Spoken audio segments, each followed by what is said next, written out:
I set up the Cultural Interest Group in 2010 as a very informal organisation initially, just as a way of people with a common interest to come together, to get to know each other, to find out ways that they could work with each other and support each other to collectively become stronger than the sum of their parts. So we started off, I think, with 8 people at a breakfast meeting. When I first got here in 2008, I was very interested to find such a high concentration of artists and creative practitioners. It had a lovely feel to it. The fact that it was a backwater, isolated, cut off, but with some really interesting industrial buildings in it. And I knew that it was going to change rapidly once the Olympic Park was built. I was aware that artists were the pioneers of urban renewal. They were the ones that went into areas just like this and brought with them cafes and galleries and bars. And I was also aware that they were always the ones who were moved on because they didn't own a stake in the communities in which they operated very often. So how many of the people who were here when you came here, what percentage of them are still here and still active in the community? So of that first group of 8 people that came to the first Cultural Interest Group meeting, I think everyone's still here. Lance Foreman hosted the meeting at his smoked salmon factory. Crate Brewery, it was the Counter Cafe. It's almost a corporation with interests in brewing and pizza and bars and events and festivals. So how do you see your work carrying on in the next 5 or 10 years? Well, I think it's been really interesting to see how the Cultural Interest Group has become a sort of entry point for organisations, institutions and businesses coming into the area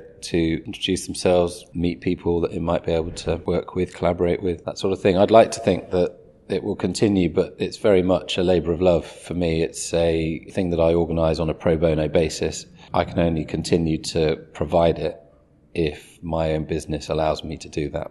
So it's really important that Creative Wick, the commercial arm of my organisation, grows so that the Cultural Interest Group can remain. So can you tell me a little bit more about your own business, your own social enterprise? Most of the work that I do through Creative Wick is aimed at building resilience in some way. We try and do regular workshops for local schools, young people. And I think if young people in this area have those sorts of skills, then they potentially can have a rewarding career as a freelance. But it's also important to break down these barriers, invisible barriers in most cases, between traditional residential East London residents and the creative community.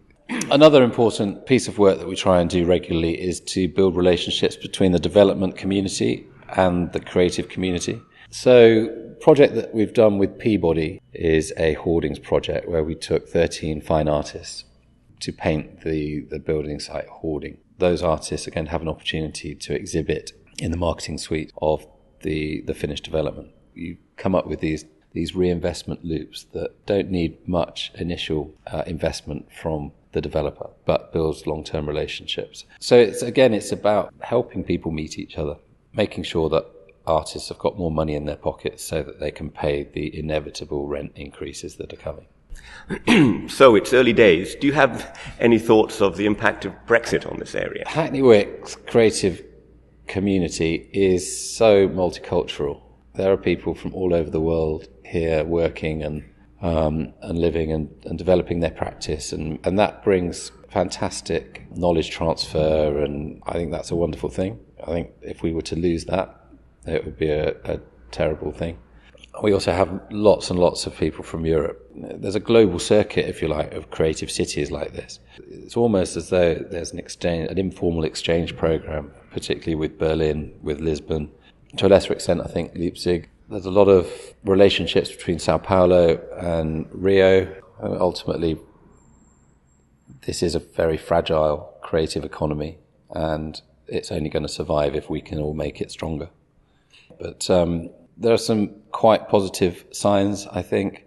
UCL, Loughborough, London College of Fashion. We've started to see the V&A come along regularly. And I think as long as those cultural and education district partners from inside the park recognise the value of relationships with existing cultural and creative organisations and individuals and practitioners here, then there will be opportunities for collaboration and working together.